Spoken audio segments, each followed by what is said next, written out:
أخبار، actualité, حوارات، interview, روبورتاجات، reportage, ضيف الأسبوع، invité, نصائح عملية، conseils pratiques. Tous ceux qui font l'automobile sont dans Tomobile Magazine. كل الفاعلين في مجال السيارات في برنامج طوموبيل ماغازين. طوموبيل ماغازين مع دافيد جيريمي مع العينين عيناني على إذاعتكم MFM. نهاركم سعيد مستمعي إذاعة MFM. أهلا بكم ضمن عدد جديد من مجلة المتخصصة طوموبيل ماغازين. طوموبيل ماغازين مجلة السيارات والمحيط ديالها. مرحبا دافيد. Bonjour Mélanine, bonjour à vous chers auditeurs. Très bonne journée à l'écoute des fréquences de MFM Radio. اشنو طاري هذا الاسبوع في عالم ربعة الرويد؟ اشنو هو الجديد في عالم النقل والسياقه؟ غادي نتعرفوا بعد قليل على الجديد في نشرة الاسبوع. Tomobile Magazine Interview en vue d'accompagner les professionnels de l'automobile à mieux structurer leur activité d'achat et de revente de véhicules d'occasion. Le groupe français Argus vient de mettre à leur disposition une cote de l'occasion. Comment ont-ils procédé pour la concevoir? Permettra-t-elle aux professionnels de bien structurer leur business? Jean-Pierre Gauthier, directeur général du groupe Argus, nous donnera plus de précisions sur ce nouvel outil de travail. C'est l'interview de la semaine. روبورتاج طوموبيل ماغازين هذا الاسبوع حول التكوين الاجباري للسائق المهني. هذا التكوين اللي غادا تمولو وزاره التجهيز والنقل واللوجستيك وغيشرف عليه مكتب التكوين المهني لانعاش الشغل. خطوه مهمه نحو تكوين سائق مهني محترف وواعي بالمسؤوليه اللي عليه. طوموبيل ماغازين والفقره الجديده شوفها في الريتروفيزور. الشخصيه اللي غنتحدثوا عليها اليوم كيشكل جزء من الشخصيات المهمه في عالم السيارات. مبدع عبقري، كان رئيس ديال صناعه كتحرك وطموحه، متخصص في الماركتينغ والتواصل. أندري سيتروين تميز في الحقبه اللي عاش فيها. غادي نرجعوا ليه في الفقره الجديده شوفها في الريتروفيزور. Tous les conseils indispensables au bon entretien de votre voiture et à votre sécurité, nous en parlerons dans notre rubrique Point Auto Conseil. ونبداو بنشره الاسبوع.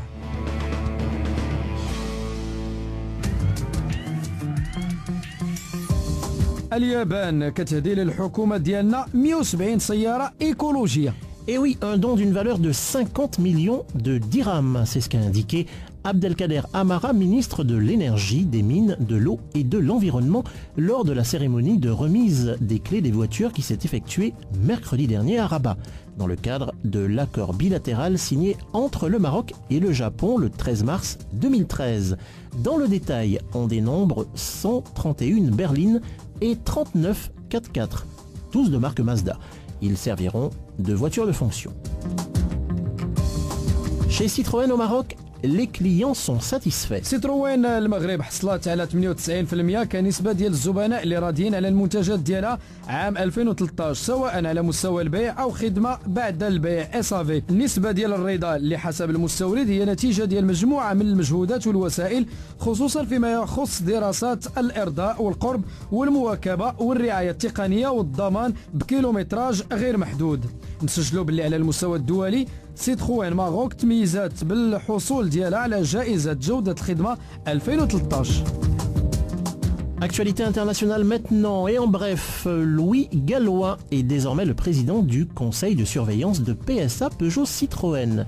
Il aura pour tâche de superviser l'arrivée des deux nouveaux actionnaires dans le capital du constructeur, à savoir l'État français et le constructeur chinois Dongfeng. Il travaillera avec Carlos Tavares qui remplacera Philippe Varin le 31 mars prochain à la présidence du directoire de PSA Peugeot Citroën. Et puis un petit mot sur le Grand Prix de Marrakech, le WTCC. Les organisateurs viennent de dévoiler les horaires de la première manche du championnat du monde des voitures de tourisme. Les premiers essais auront lieu le vendredi 11 avril de 12h30 à 13h. Le samedi 12, les essais libres se dérouleront de 9h à 9h30 et de 11h15 à 11h45 avant les qualifications prévues entre 14h et 15h.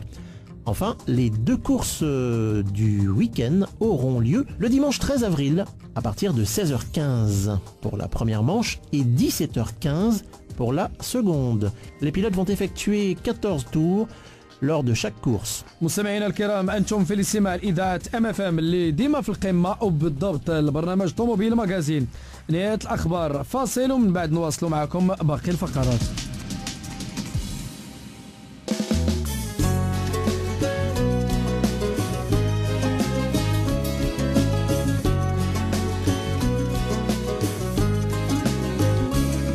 J'aimerais bien tout contrôler, savoir de quoi demain sera fait. À chaque rencontre, à chaque instant, maîtriser le cours du temps. Et pourtant, à chaque fois que la vie me joue un de ses tours, je me dis que sans cela, ça serait bien triste tous les jours. C'est ma vie, quand je pleure, quand je ris. C'est ma vie, des rencontres, des adieux aussi. C'est ma vie, quand le jour appelle la nuit. C'est la vie qui s'achève sans préavis.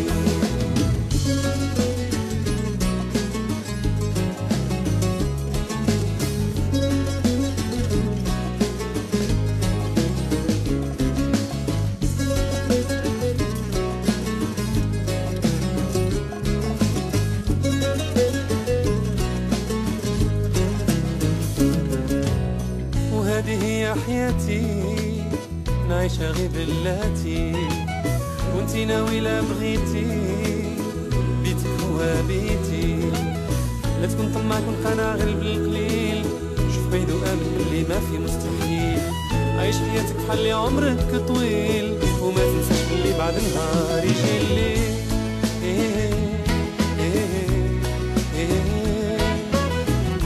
C'est ma vie, des rencontres, des adieux aussi. C'est ma vie, comme le jour appelle la nuit. C'est la vie qui s'achève sans préavis. C'est la vie, c'est la vie.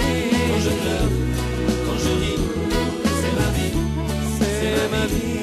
Les rencontres, les adieux aussi. C'est ma vie, c'est ma vie. Comme le jour appelle la nuit. C'est la vie, c'est la vie. Qui s'achève sans préavis.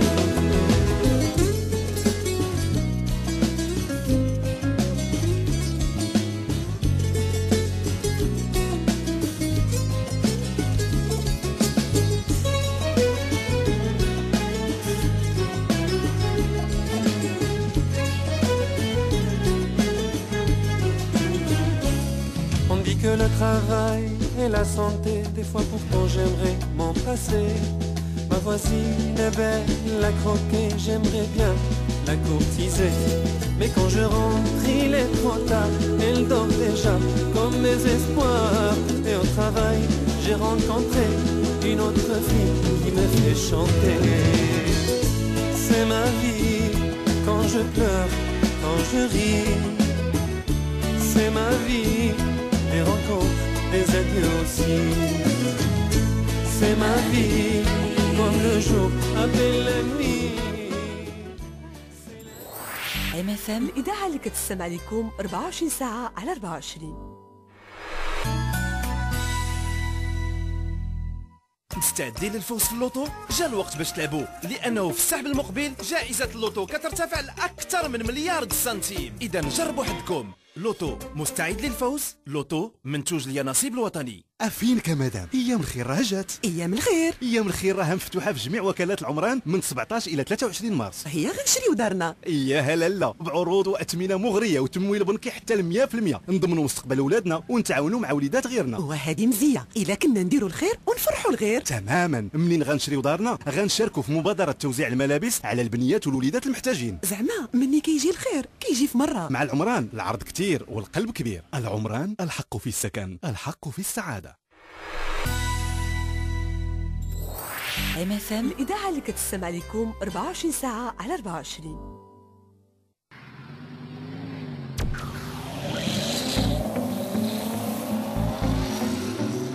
أخبار، Actualité, حوارات، interview, روبورتاجات، reportage, ضيف الأسبوع، invité, نصائح عملية. conseils pratiques. Tous ceux qui font l'automobile sont dans Tomobile Magazine. كل الفاعلين في مجال السيارات في برنامج طوموبيل ماغازين. طوموبيل ماغازين مع دافيد جيريمي مع العينين عينني على إذاعتكم MFM.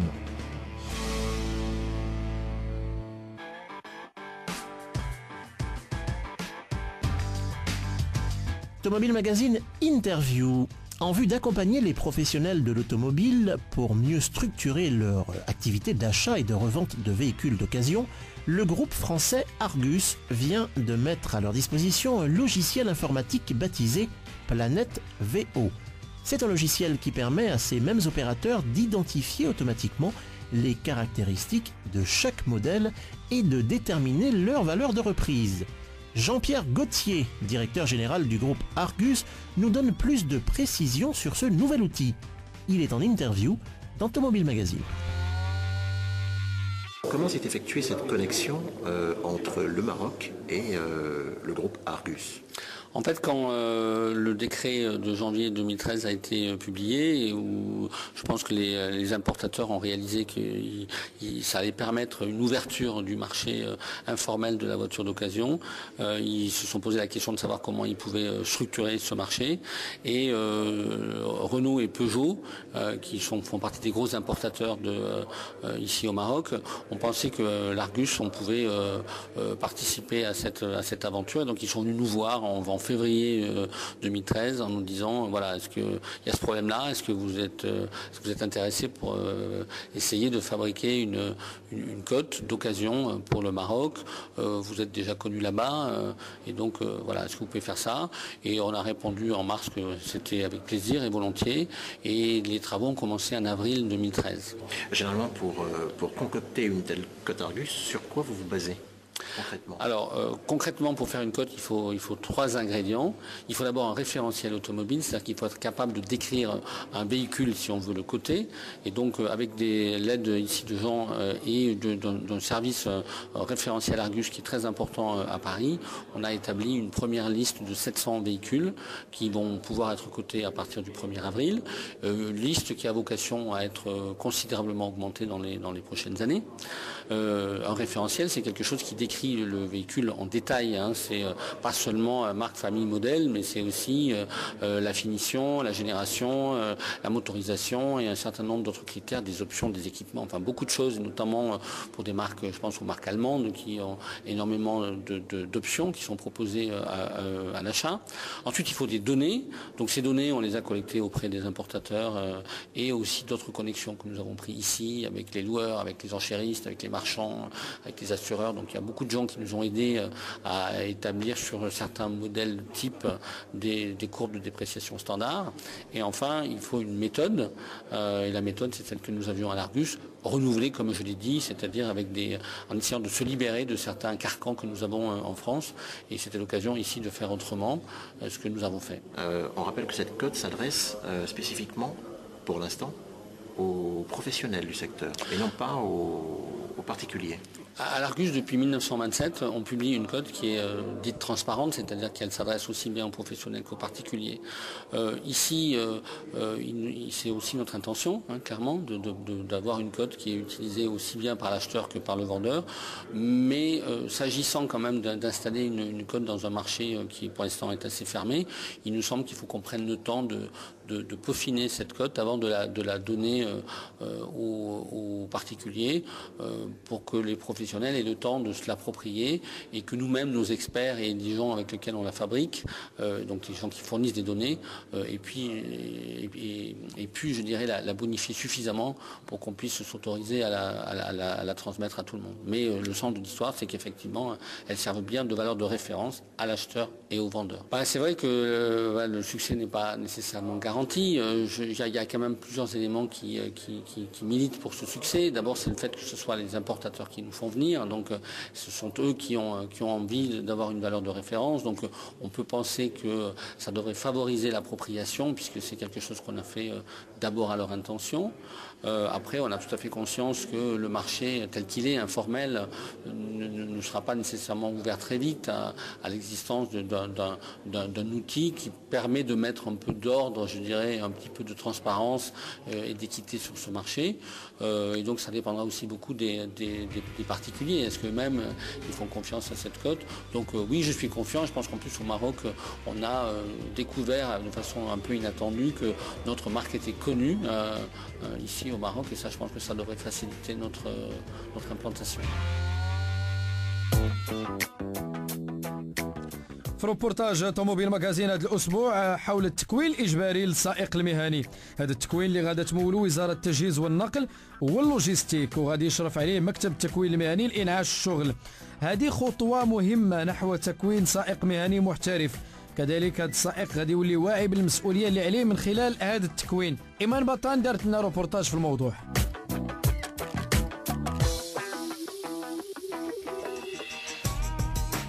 إطار شراكة بين وزارة التجهيز والنقل اللوجستيك ومكتب التكوين المهني وإنعاش الشغل تم إعطاء الانطلاقة الرسمية لتأمين برنامج التكوين المستمر الإجباري للسائقين المهنيين اللي غادي تمولوا الوزارة بميزانية كتوصل ل 132 مليون درهم وغادي يستافد منه 140 ألف سائق مهني حمل للبطاقة المهنية في الفترة ما بين 2014 و 2016. وحسب عبد العظيم القروج الوزير المنتدب لدى وزير التربية الوطنية والتكوين المهني، فالمكتب وضع المنظومة المناسبة لهذا البرنامج التكويني من مكونين وفضاءات للتكوين المهني ومركبات. هذا البرنامج هو برنامج طموح جدا كيهم تكوين 140 ألف سائق، هو تماشيا مع ما جاء به القانون 52/02 من جهة، وثانيا من أجل يعني مهنة هذه المهنة ووضعها في إطار يعني الضوابط المهنية من أجل أن تتوفر للسائقين كل الشروط ضرورية من أجل مهنة هذا القطاع من جهة، ولا من أجل طبيعة الحال توفير السلامة لكل الفاعلين في هذا الإطار. من جهته أكد الوزير المنتدب لدى وزير التجهيز والنقل اللوجستيك المكلف بالنقل على الأهمية ديال هذا التكوين في النهوض بالقطاع، وركز على الأهداف الرئيسية للبرنامج اللي غادي تعمل على الرفع من مهنية النقل ووعي السائق بحجم المسؤولية اللي كيقوم بها فيما كيخص السلامة الطرقية والتقليص من حوادث السير. إطار العقد الذي تم إبرامه بين الدولة وبين مكتب ديال التكوين المهني في إطار المدونة ديال السير، كانت هناك مجموعة من الإطارات المتعلقة بالتكوين، سواء كان التكوين المستمر الإجباري أو التكوين المتعلق بتأهيل ديال السائقين. الآن عندنا مجموعة من التكوينات اللي هي تم الإعلان عنها، سواء تعلق الأمر بالتكوين المستمر أو التكوين التأهيلي، وأكيد أن هذه التكوينات هي الآن ستوجه خلال ما تبقى من 2014 و2015 و2016 إلى حوالي 170 ألف سائق، وتتهم جميع القطاعات سواء سائق الحافلات أو السائقين المتعلقين بنقل البضائع وأيضا التاكسيات. من جهة أخرى مكتب التكوين المهني وإنعاش الشغل قام بدوره باتخاذ كل الإجراءات الضرورية لإنجاح هذا البرنامج، وهذا لتفعيل مقتضيات اتفاقية 15 أبريل 2013 اللي كتهم تحديد الإجراءات اللازمة لتنفيذ إلزامية التكوين المستمر. العربي بن الشيخ المدير العام للمكتب. انطلاق عملية التكوين المستمر الإجباري للسائقين الحافلات والشاحنات الذي يدخل في إطار مدونة السير، ويهم هذا التكوين 140 ألف سائق خلال ابتداء من هذه السنة، حيث سيتم تكوين 35 ألف سائق سنويا، وسنقوم بهذا التكوين على الصعيد جميع جهات المملكة إن شاء الله. نشير كذلك أن مرحلة تجريبية انطلقت في 28 أكتوبر 2013 بأربعة ديال المؤسسات قطاعية للنقل واللوجستيك بالدار البيضاء وطنجة وأكادير وتاوريرت، وبعدها وضع المكتب جدول زمني لتعميم العملية على الصعيد الوطني عبر تدريب 35 ألف سائق محترف، ما في ذلك 32,714 سائق لنقل البضائع و2642 سائق لنقل المسافرين. وغتنظم كذلك عملية التكوين المستمر ب9 ديال المؤسسات: قنيطرة وأسفي وخريبكا والعيون ومكناس، بالإضافة للمؤسسات القطاعية الربعة السابقة بهدف تغطية جميع مناطق المملكة.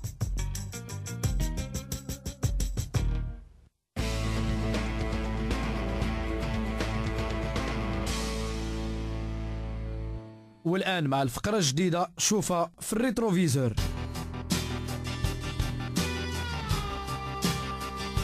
فقرة جديدة شوفها في الريتروفيزور. هاد الشخصية اللي غنتحدثوا عليها اليوم من الشخصيات المهمة في العالم ديال السيارات، مبدع عبقري، رئيس صناعة كتحرك، متخصص في الماركتينغ والتواصل، أندري سيتروين تميز في الحقبة اللي عاش فيها.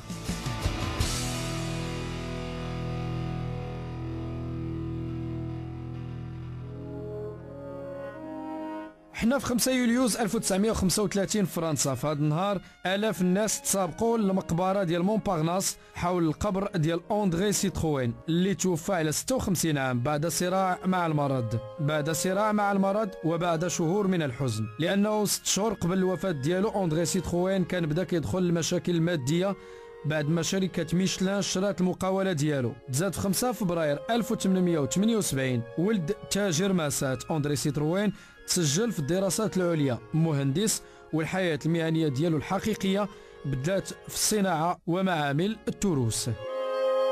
ذكي ذكاء حاد، كيحب يكون مجموع مع الناس، كان كيضيع بزاف الفلوس في الألعاب وخصوصا في الرهانات على الخيل، كان كيعرف يقنع، كان كيقدر يفلح في كل شيء، وحتى الروز كان يقدر يبيعو للشينوا. حرب 1914 1918 مكناتو باش يولي باترون حقيقي ديال الصناعة، كان كيصنع قذائف للجيش الفرنسي. من بعد نهاية الحرب العالمية الأولى بدا سيتروين كيفكر يبدل الحرفة، مشى للطوموبيل، كان متأثر بزاف بالميريكاني أنري فورد اللي كان كينتج آلاف السيارات يوميا. بالمحاكاة ديال الطريقة ديال فورد، أندري سيتروين طلق عام 1919 سيتروين أول سيارة صغيرة ديالو، حققت نجاح كبير آنذاك، وبسرعة صبح أول مصنع سيارات فرنسي في العشرينات. السحر والعبقرية ديالو وضعها في البيفي، هو الكود ديال بيتيت فواتور، السيارة الصغيرة. هذا المشروع اللي بدا عام 1933، هذه السيارة تم الكشف عليها يوم 24 مارس 1934 تحت اسم تراكسيون. سيارة دارت ضجة في ديك الوقت. أندري سيتروين كثروا عليه الديون وولات ميشلان كتسالو اكثر من 60 مليون فرنك. ميشلان اللي كانت كتجيب ليه السلعه شرات المقاوله ديال سيتروين وكملت النجاح ديال تراكسيون. سيتروين كان في العهد ديالو سباق في العديد من الميادين، خصوصا في الماركتينغ والتواصل، نظم العديد من التظاهرات الاشهاريه وخلق لعاب للاطفال باش يبقاو يتذكروا الماركه ديالو، وكان ديك الساعه ضوى برج ايفل بسميتو. من بعد الوفاة ديالو بفضل هاد السيارة تراكسيون، سيتروين ميشلان صرحات ب 18 مليون د الفرنك كأرباح.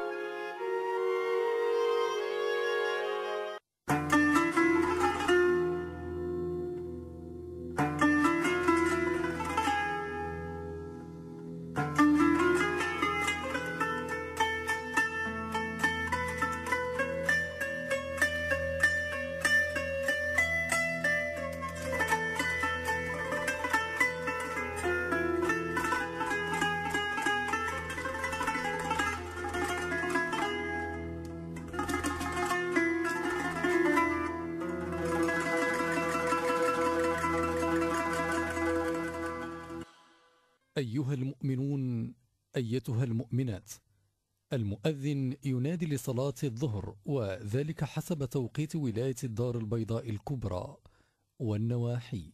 الله أكبر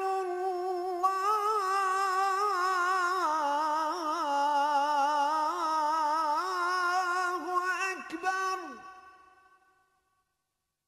أشهد أن لا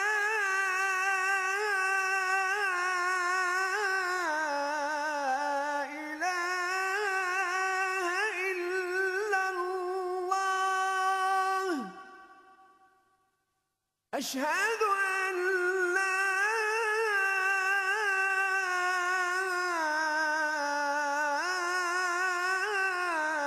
إله إلا الله،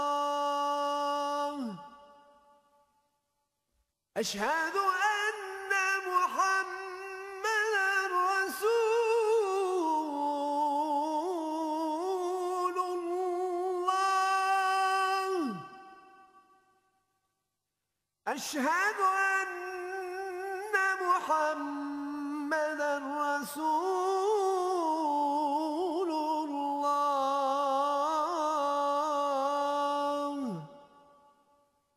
حي على الصلاة،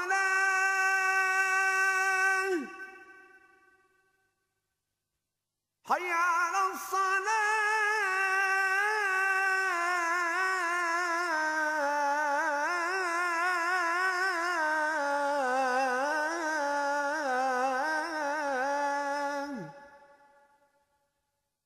حي على الفلاح،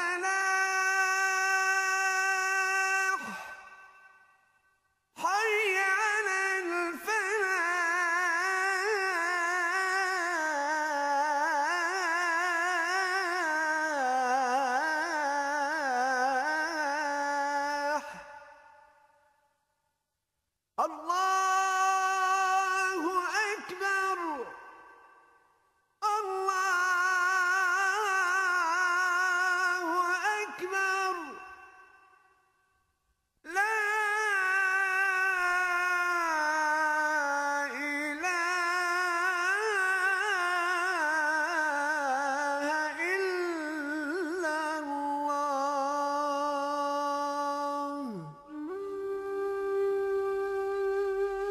أشهد أن لا إله إلا الله وأشهد أن سيدنا محمدا رسول الله.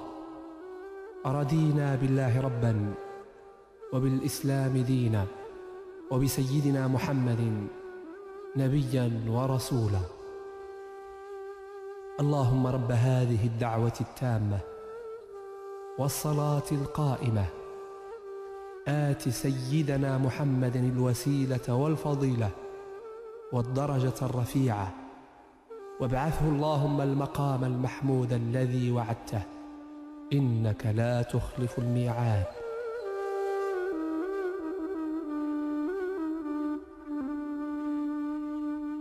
نادى المؤذن لصلاة الظهر حسب توقيت ولاية الدار البيضاء الكبرى والنواحي. تقبل الله صلاتكم بمزيد من المغفرة والثواب.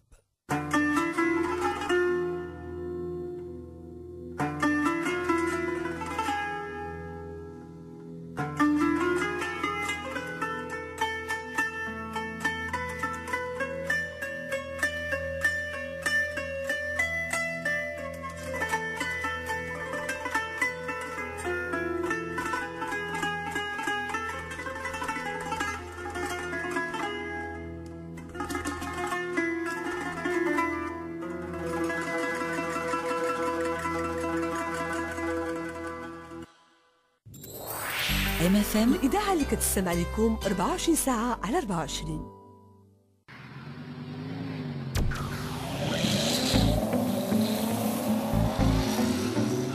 أخبار، actualité, حوارات، interview, روبورتاجات، reportage, ضيف الأسبوع، invité, نصائح عملية، conseils pratiques. Tous ceux qui font l'automobile sont dans Tomobile Magazine. كل الفاعلين في مجال السيارات في برنامج طوموبيل ماغازين. طوموبيل ماغازين مع دافيد جيريمي مع العينين عيناني على إذاعتكم MFM.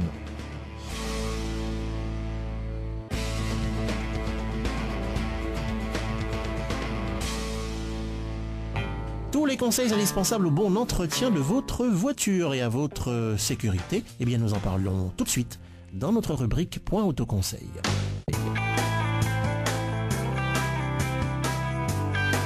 Ouh, qu'il est mignon et qu'il est gentil ce bébé. Lui aussi en voiture, il doit bénéficier d'une bonne protection, d'un siège bébé spécialement conçu pour lui. من الضروري الأطفال يستعملوا حزام سلامة واخا تكون الطريق قصيرة، خصوصا ما تحطوش الأطفال فوق منكم أو تخليوهم شادين في الكوسانات. Et oui, selon des études sérieuses, lors d'un choc à 50 km/h, un enfant de 30 kg projeté vers l'avant du véhicule devient une masse de 500 kg. L'utilisation d'un siège bébé adapté en fonction de son poids et de sa corpulence empêche que l'enfant ne se transforme en projectile à l'intérieur de l'habitacle. ونذكروكم باللي مدونة السير كتلزم حزام سلامة على السائق وعلى الناس اللي راكبين معاه، والأطفال الرضع وصغار السن خاصهم يكونوا في المقاعد الخاصة بهم في السيارة.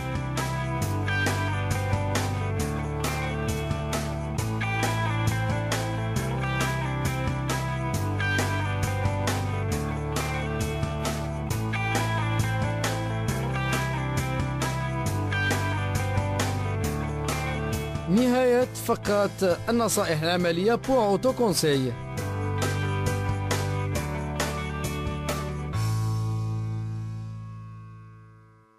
عزيزتي المستمعات، أعزائي المستمعين، نهاية طوموبيل ماغازين. شكرا لإيمان بطان، منود سهل، في هندسة الصوت والإخراج محمد حمام. Merci à toi, merci à vous, chers auditeurs de MFM Radio. Vous pouvez aussi nous retrouver sur Facebook en tapant tomobile.net officiel ou sur YouTube en tapant Tomobile Maroc. Soyez prudents sur les routes ce week-end. À la semaine prochaine. طوموبيل ماغازين، إعداد وتقديم دافيد جيريمي، مع العينين عيناني. إلى اللقاء.